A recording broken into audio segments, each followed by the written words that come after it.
People. This is Lockbox Q, bringing you another session with Mash on Pad, and today we are with CT. What's going on, man?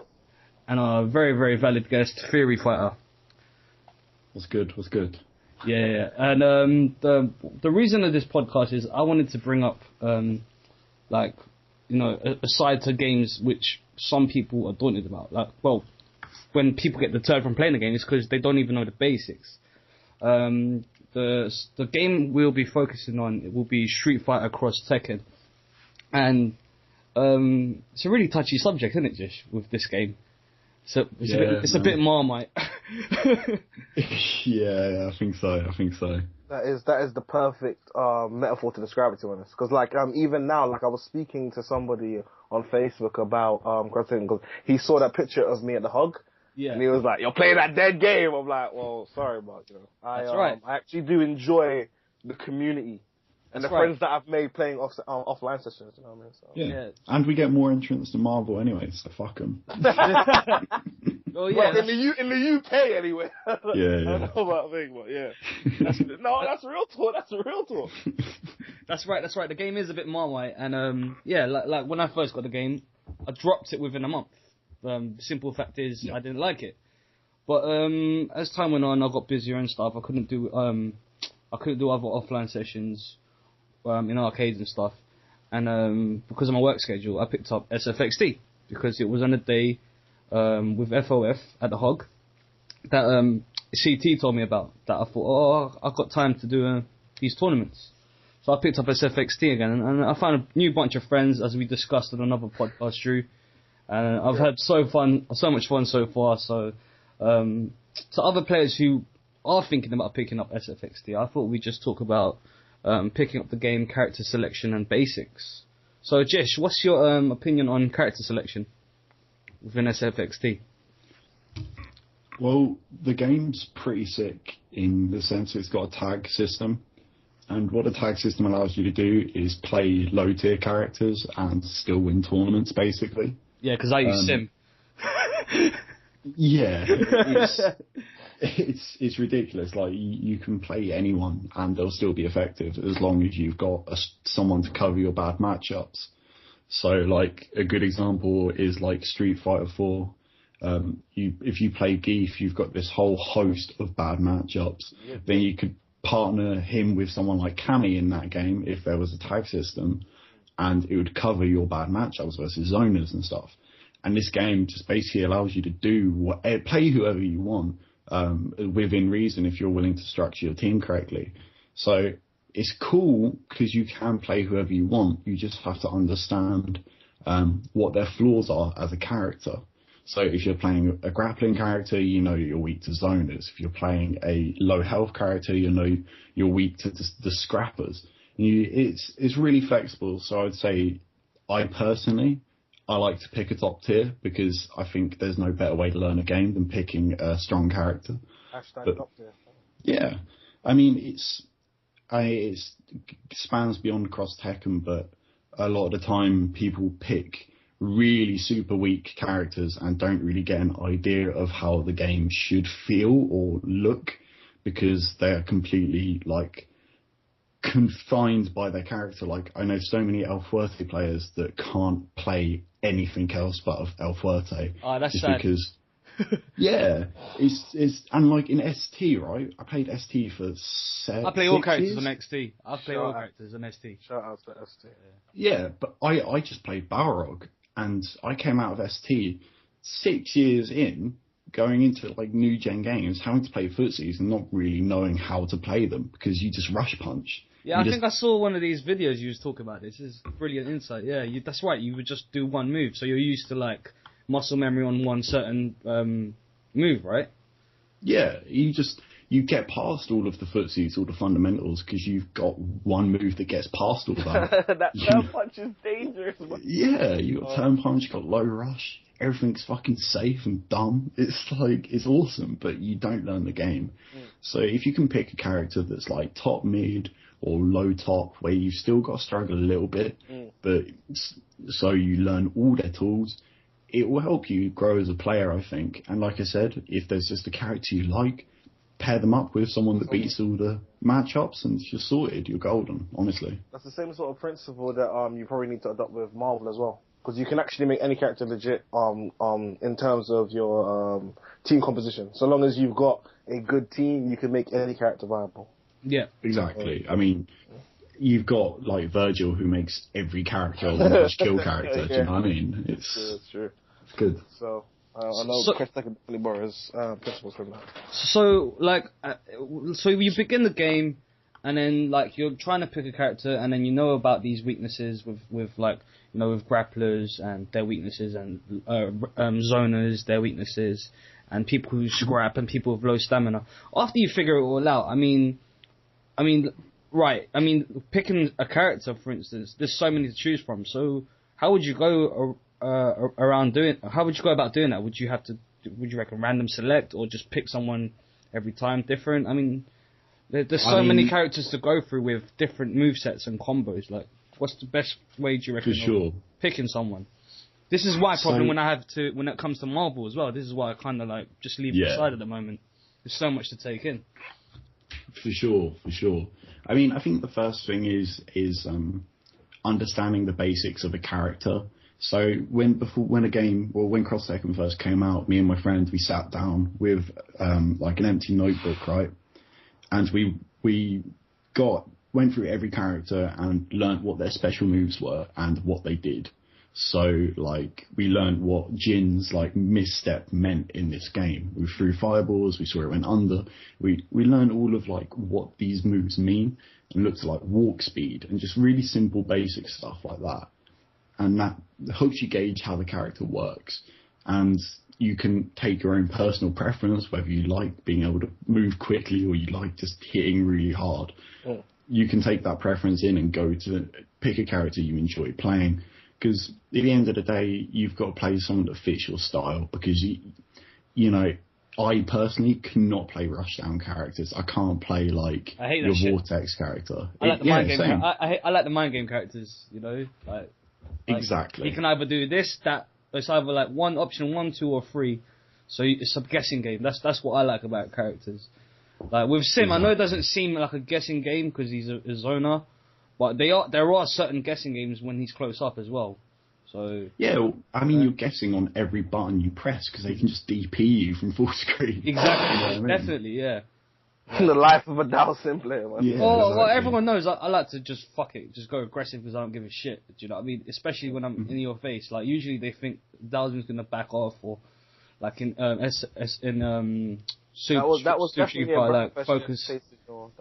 Yeah, it must have. Was definitely no, I'm not gonna lie to you. Like, you know, when you're playing Sims that just, you know, jam at the back. Yeah, just jam like from 5 miles away, isn't it? This is gonna be a long match. I call it a cinema match, innit? A cinema. This man, each other's eyes. Build up from that. Build up. Yeah, definitely, man. What was I gonna say? So I mean, do you suggest playing with people at the same level as you when you're picking up a game, especially SFxT? Should you learn it with someone who just wants to start beginning to learn it, or should you start with someone straight away? Like for instance, when I came in, I was having more fun playing with Drew, obviously because he probably had a bit more better insight than me, but we were both I'm a noob, bruv. I'm a noob. Yeah, and I was a noob. No, I ain't no ashamed, but I was a noob to it, and we were both at the same level. But do you suggest that's the best way to start? Like, play with someone who's on the same level, or play with someone who has so much insight into the game as well? See, I even have an opinion on that as well, because I've seen it for myself. I honestly don't think it's, like, the way we enjoy the game, I don't think it's good that way.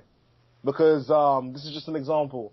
Garbage, that dude that played in the tournament, the Chun-Li Rufus, he has complete experience in Cross Tekken because he regularly plays with Jammers. Jammers is his training partner.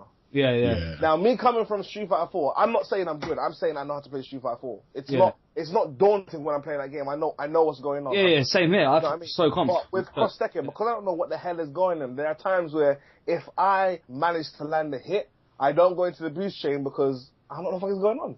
I was like, oh damn it, I should have boost chained. And by then it's too late. It's kind of like you get shocked. Oh Possible. shit, I confirmed the hit, and then you forget. Yeah, exactly. That's what I'm saying. It's like hit conversions and cross second are so important. It's like when you're playing footsies, you got to make sure you convert off that one hit because you can. Yeah. In Street Fighter 4, it's not as definite. Like if you get one straight hit, you get one straight hit. It's like at times, it's not possible to convert everything. But with cross second, dude, like it's one of those games you have to make sure like when you hit, you convert. It is that simple. And you should be doing like 300 damage off every. Yeah, as a the damage is ridiculous in the game. It made me block so much more better in Super Street Fighter because of SFxT. I became more defensive. Yeah. And I was like, oh, so SFxT has improved my defense game. Man, playing footsies in theory is like the best thing I ever experienced. It was so fun. You know, like I don't really get to play footsies with many people. When I was in here, I was like, holy shit! Like I'm not good, but I feel good. This is nice. I like it. I mean, because people barely grab in SFxT anyway. Shouts to Justin the Troll, but like yeah, because people barely grabbed, and I was always wake up tech grabbing in Super. I realized, it's no good just grab one. It made me learn to just block on wake up. Like, when I went back to Super, I was blocking one. I was like, oh, maybe I don't have to wake up grab all the time. So yeah, it really did make me. It's amazing what it actually did for me. Yeah, it made me improve as like, I got bad habits that I need to hold myself back down of. And what SFxT does to you is it makes you become more disciplined and less rash, and be more patient. Yeah, I reckon. Sure. For some people, it's a button bashing game like Marvel, blah blah blah, because of the boost tag. But I think it also trains you to be disciplined and patient in fighting games as well. So I think it's an interesting game because it's got the mechanic where launches are invulnerable to low attacks. Yeah, and that's like the most interesting thing in the world because like. I remember playing against Zane for the first time and just fucking hearing him mash crouch tech, and I was like, I'm gonna walk up launch and straight away.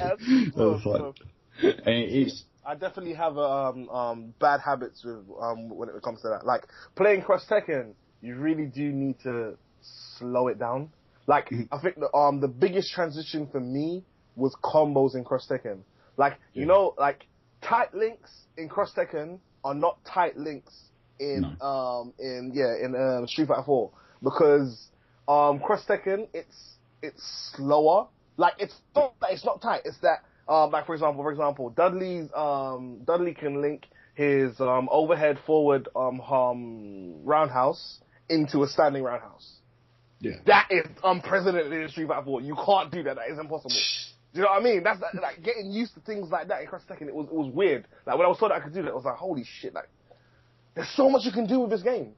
It's different. Yeah. It's not Street Fighter 4, and that was the hardest thing to get used to. Yeah. Yeah. I mean, it is. Like I'm not used to it. Another issue I'm fighting in. Oh, sorry. Go on, Josh. Go on. I was just going to say your original question of like, should you play against good players or people your skill? Yeah. For me personally, I used to have a dude, like, I used to live down south and we had no one to play with. We did a trip up to SVB once a year. That was it. So we were like kids. And we used to play a lot. And one of the only reasons why I could improve while playing him was that he wanted to fucking destroy me. Like, he wanted to fucking, like, ruin my day when we played. Like, so he never let you learn, really? He just no mercy? No, I was better than him. That was the thing. He would go home. He would be like, I'd beat him like 200 games straight, right? This guy was amazing. Right. He would play, like, just play. And he'd go home, or while I was asleep, he would just fucking go in training mode and work out a way around what I was doing. Yeah. And then the next day, he'd fucking bot me, and then I'd have to do the same thing. It was like relentless. We used to do like pound money matches, or like the person that loses has to roll the cigarettes and shit like that. Oh, you got me. Yeah, it's like, it's the best. But if you don't have that, if you just have people that are your skill level who are like just kind of cruising along playing, you don't really learn anything because you don't get to experience what the game's like. Because you might play against someone bad that doesn't punish you for crouch teching in cross Tekken, where that's such a bad thing to do at all times. You know, you might not get that, and then you do go play someone that's good. Also, you know what? I heard crouch teching doesn't even work. Like, you can't actually crouch tech. Like, I heard you have to actually stand in order to tech a grab. No, you can crouch tech. Oh, you can? Yeah. Oh, okay. It's just debate whether it's worthwhile. Like, because the throws are 5 frames now, so they're slower and they have shorter range. But what equals out the shitty range is the fact that if I raw launch you, I will do 500 damage to you with any character. Wow. Like, it's ridiculous. You'll lose half health for it. So it's argued whether you should just go for a stand tech, just try and throw them back, or just jab them because it's safer option. But that obviously has counters. It's an ongoing sort of thing where it's not really certain what people should be doing. Another problem that I've found as well playing online is finding actual games or people. I mean, what do you suggest for getting practice when you can't have an offline session? How would you get good games, and how do you figure out people who are really good to learn with? Like, so because of the gem selection that you have on DLC. Yeah. So how do you figure out? I mean, some people aren't aware of it. So. Yeah. Well, in Europe, there is like about 40 players that play online on Xbox who are all super fucking good, and they're all super nice, but they're all on, if you go on Shoryuken, or you go on the IRC, or you go on Facebook, just basically anywhere there's a cross-Tekken community, and just post up your tag, and you'll really quickly get just a big group of players on your friends list. And all I do is I turn on my Xbox, see if any of those 40 people are online, and if not, I just go in training mode or turn off.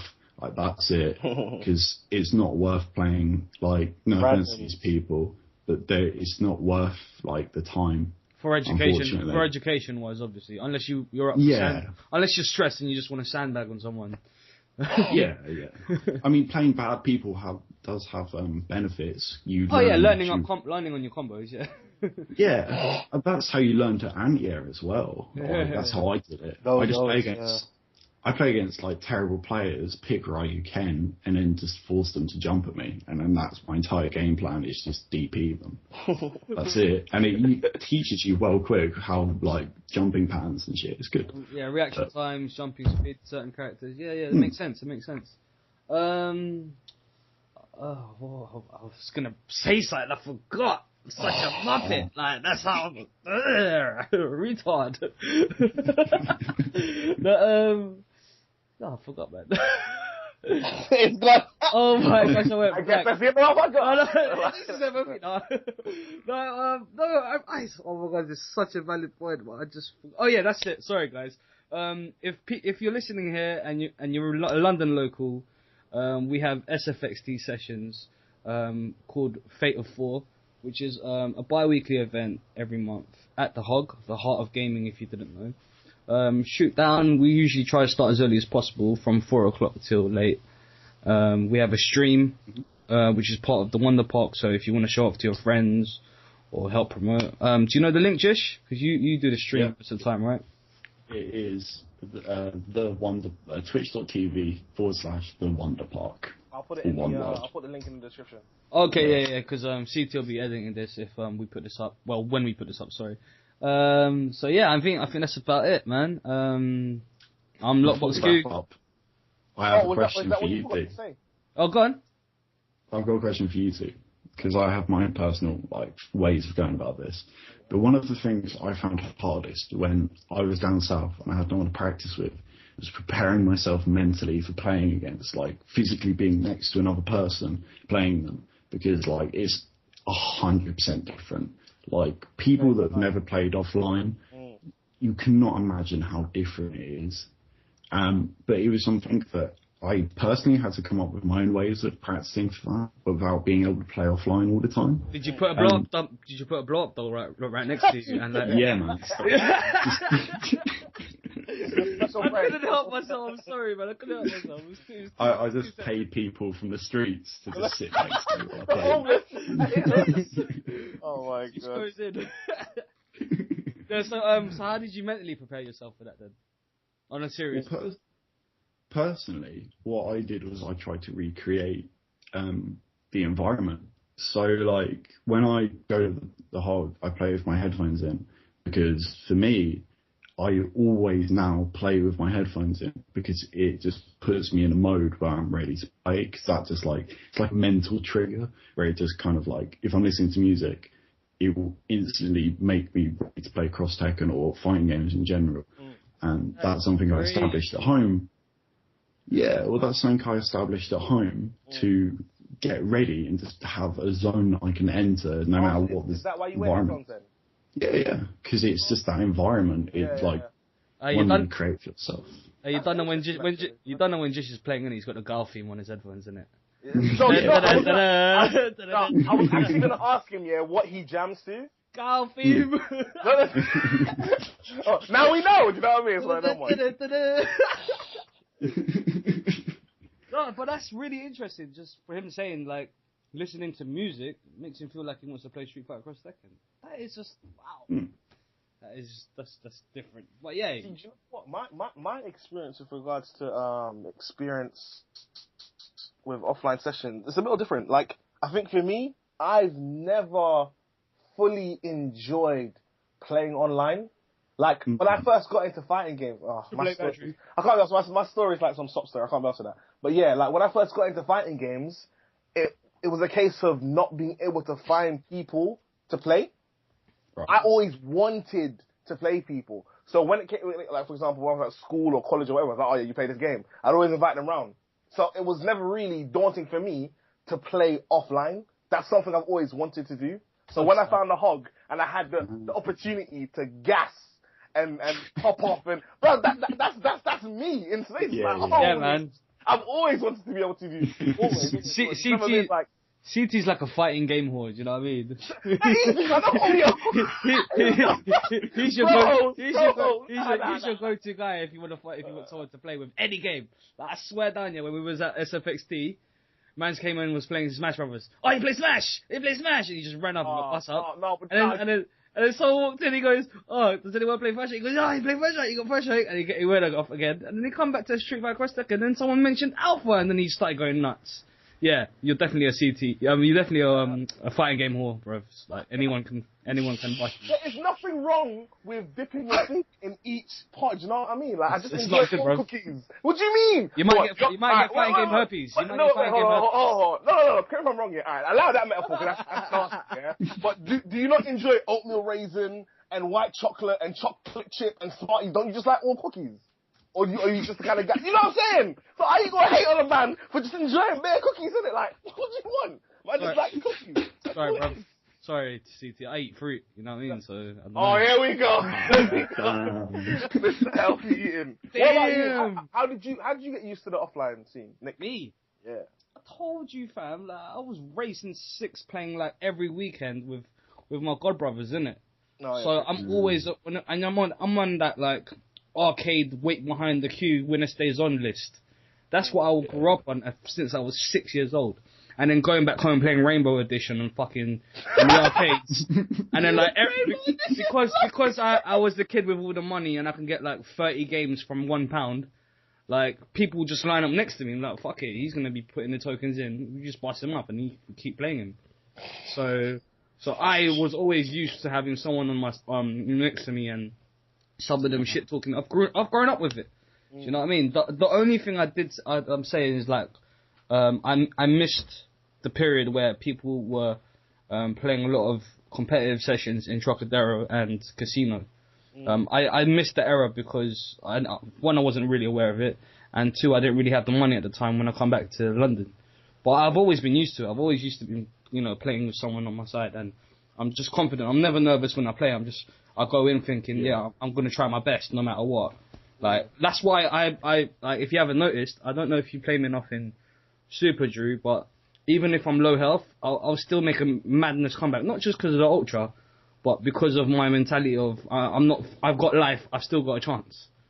So, yeah, I'm just used to it, man. I'm just used to, I don't feel pressure, and because I've gambled since, like, I was young, like, pool, poker, like, I don't have nerves, you know, it's win it or lose, you know what I mean? And my mentality is I've got nothing to lose when I play these games. The only thing that's different for me, it's not so much online, offline, it's tournament. Like, when it comes to tournaments, I definitely feel the pressure. It's like when you have an exam. Like, I can't help but get nervous because there's something on the line.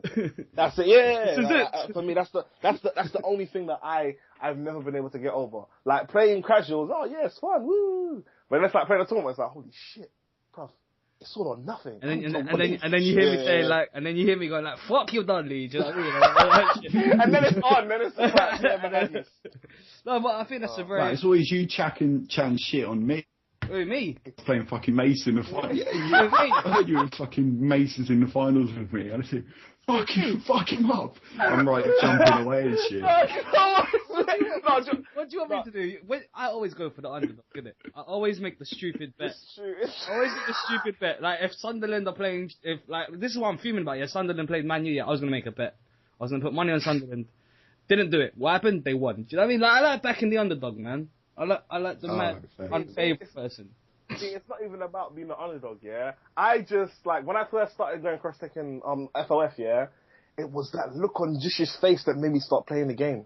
You know, anytime Jish wins, yeah, he's got this level of smugness.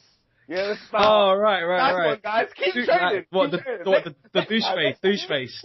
No, you know, I don't even know what to call it, yeah. But it's a douche face, isn't it? I'm all that, baby. And I'm all that. No, but you know what? You can't even handle my big toe. No, but you know, that's what kills it, because he's not even a dick about it. It's not like he's like, yeah, well, I tell him again, he's like, oh, well, you know, guys. Right. I'm just going to take this money now.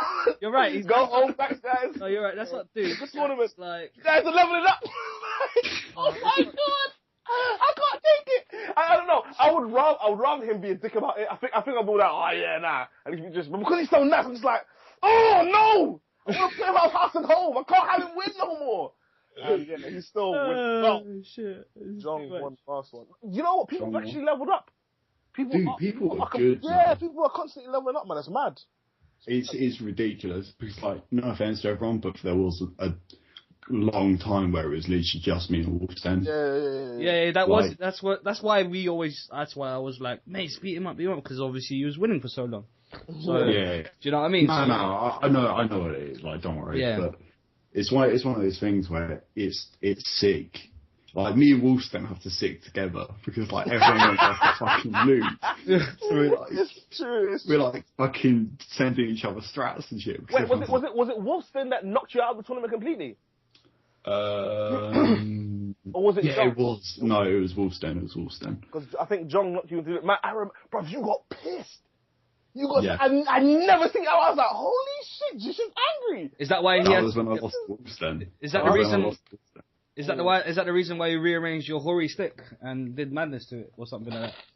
Oh no, that's just some shit I'm working on. That's looks really interesting though. It looks really interesting. Yeah. Oh. I keep forgetting what I'm gonna say.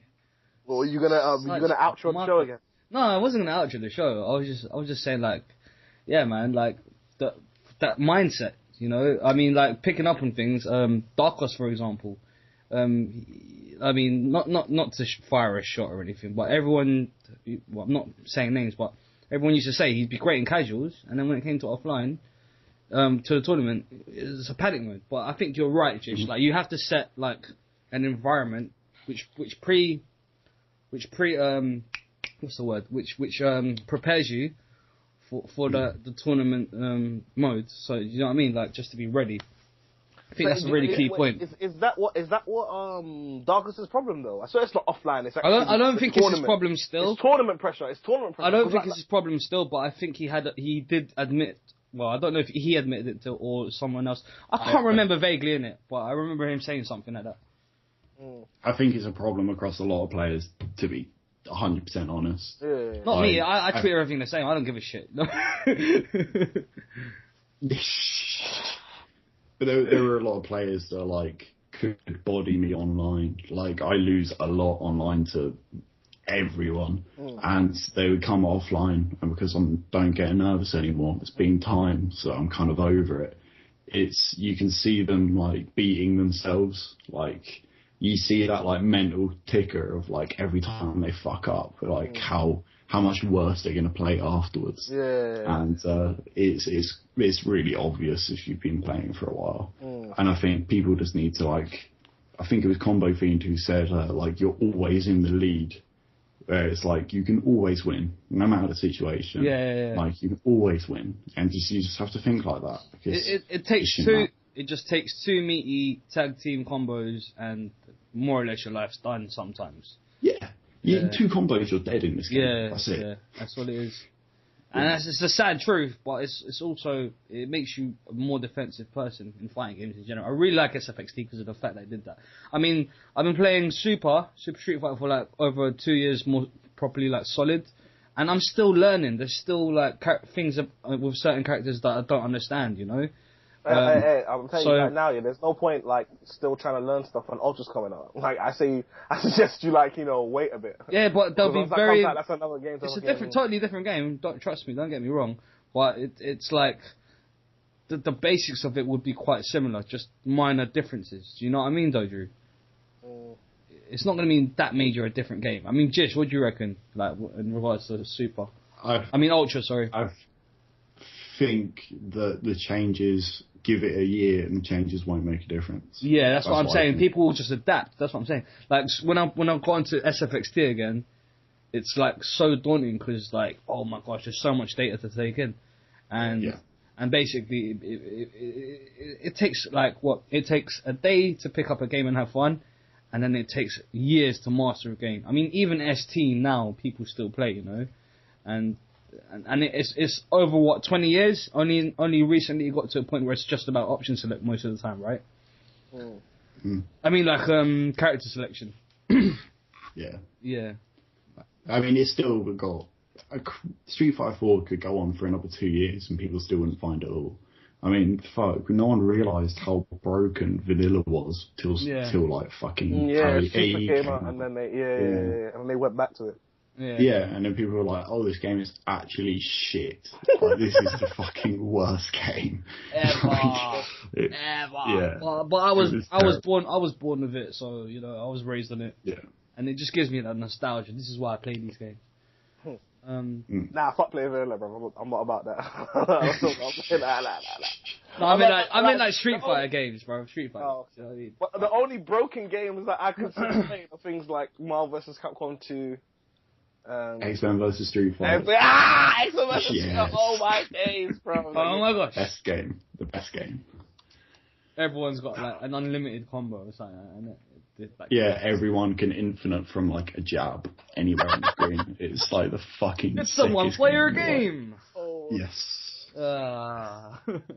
Anyway, like I think we've covered everything, and Jish needs to cut out soon. So thank you for your input, Mr. Theory Fighter. No worries, guys. No worries. Always a pleasure. Yes. I hope you guys enjoyed the show. Yeah, this was MOP Luckbox Q bringing the discussion about SFxT character selection and training strategies with our man Fury Fighter. CT? Yep, we're out. This is Peace.